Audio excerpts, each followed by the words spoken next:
As-tu envie de mourir ce soir, Sissi?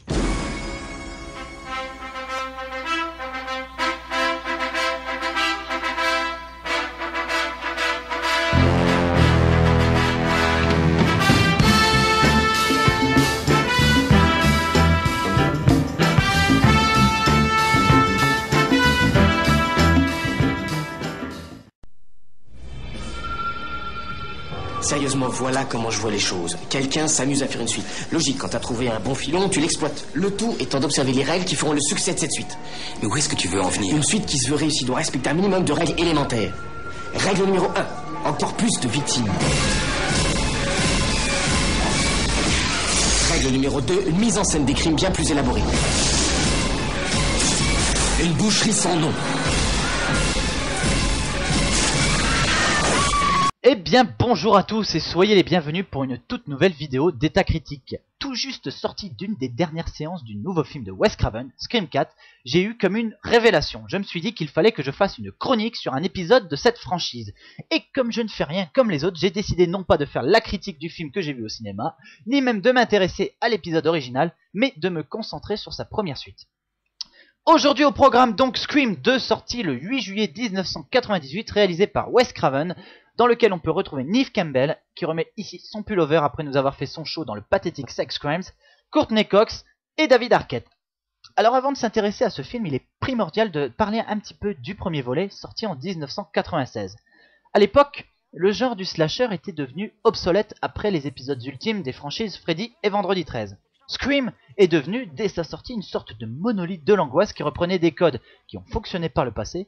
Il rend d'ailleurs hommage à Halloween de John Carpenter, tout en incorporant une toute nouvelle façon de dévoiler l'horreur à l'écran.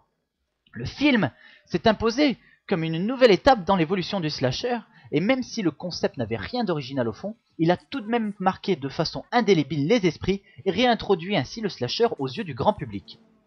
Après le succès majeur de Scream, vous imaginez donc bien qu'il était évident qu'une suite soit entreprise. Alors de quoi qu'il parle notre cher film du jour? Scream 2 se déroule 2 ans après les événements dramatiques de Woodsboro, où un nouveau psychopathe fringué comme le tueur du premier film est bien décidé à continuer l'œuvre de celui-ci en traquant Sidney, joué par Neve Campbell qui a mis en échec le premier tueur. Voilà, ça c'est la trame de départ. Ajoutez à ça des rebondissements scénaristiques, des meurtres surprenants, le meurtre de Randy par exemple, et un twist final inattendu et vous obtenez en gros, en résumé, ce qu'est Scream 2. Rien de bien original donc au vu de l'intrigue du premier film, me diriez-vous. Oui, vous répondrai-je, Scream 2 est une copie conforme de Scream. Vu la qualité de ce dernier, on aurait pu croire que la suite allait faire des étincelles. Eh bien, figurez-vous que non. Pour faire simple, Scream 2, c'est Scream 1, en plus gentil et en moins violent.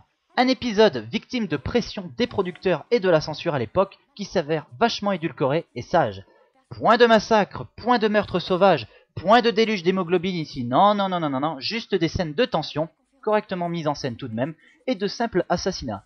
Suite décevante donc au vu d'un épisode original beaucoup plus décontracté. Ici on a l'impression qu'on a voulu bien faire, dans un temps imparti très court, pour faire plaisir aux fans et capitaliser sur un succès avant que l'engouement pour celui-ci ne s'éteigne. Entrons maintenant un peu plus en profondeur au cœur de ce film. D'abord les personnages. On retrouve sans surprise les protagonistes du premier volet, du moins ceux qui ont survécu.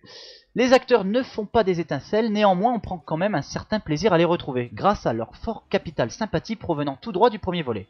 Par ailleurs, le personnage de Sidney s'élève un petit peu au-dessus des autres, grâce à l'apport d'une forme de profondeur dans sa caractérisation. Ici, elle est dépeinte de façon plutôt efficace comme un personnage tragique qui ne semble pas pouvoir échapper à son destin. Le fait qu'elle interprète sur scène le rôle de Cassandre, héroïne de la tragédie grecque, n'est pas non plus anodin. Pour cela, je vous envoie à cette scène assez bien foutue où Sidney, jouant donc le rôle de Cassandre, est persuadé que le tueur en série se cache parmi les acteurs masqués présents sur scène avec elle. Pour les autres personnages cependant, c'est le grand festival de n'importe nawak. On a droit à toute une pléiade de comédiens issus du petit écran, notamment Sarah Michelle Gellar, tous aussi cons les uns que les autres, qui sont juste présents dans le film, juste pour se faire démonter la gueule par le tueur. Côté mise en scène, Wes Craven nous livre un film d'horreur un peu coincé du cul en comparaison au premier volet, avec un scénario plutôt bizarrement ficelé, au rebondissement parfois limite, et qui nous amène à un final assez téléphoné qui apparaît comme un gros clin d'œil à Vendredi 13 de Sean Cunningham. En conclusion, Scream 2, c'est pas une bousinasse intégrale, mais c'est pas non plus le film d'horreur espéré. Beaucoup trop sage, pas assez effrayant, il apparaît au final comme une redite plutôt légère du premier film. Le côté délirant, l'aspect à la fois parodique et respectueux de ses références, tout est mis ici de côté pour un film d'horreur basique dont le but numéro 1 est clairement de surfer sur la relance du slasher post-Scream. Pas complètement à jeter, mais pas non plus très intéressant. Scream 2 est juste un film d'horreur sans enjeu ni ambition, qui se consomme et qui s'oublie. Je ne vous déconseille pas, mais je ne vous le conseille pas non plus. Si vous ne venez en voir qu'un seul de la saga, contentez-vous du premier film. Voilà, sur ces mots, je vous dis bye bye et à la prochaine pour une toute nouvelle critique.